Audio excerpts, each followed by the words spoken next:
Lumilitaw na nagbabait-baitan lamang ang showbiz personality na bagong salta sa isang TV network dahil sa insidenteng nangyari kamakailan lamang. Naging bisita ang showbiz personality sa isang TV program nang lapitan siya ng miyembro ng production staff para kausapin tungkol sa mga ipagagawa sa kanya. Iritable at mataray na sinabi ng showbiz personality na magbibihis muna siya. Nakaramdam ng panliliit ang production staff sa trato sa kanya ng showbiz personality. Sa tagal niya sa industriya, noon lamang daw siya nakaranas mapahiya.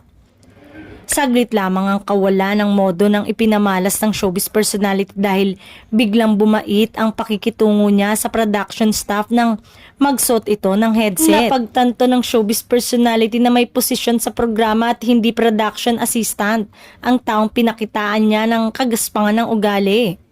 Kinumpirma naman na biglang naging mabait at magalang ang pakikipag-usap sa kanya ng showbiz personality nang gamitin niya ang headset. Pero kahit pilit bumabawi ang showbiz personality sa iritasyong ipinakita, hindi nagbago ang unang impression sa kanya ng production staff na tinarayan niya.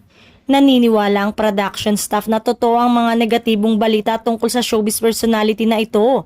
Kaya pala lumipat ng TV network.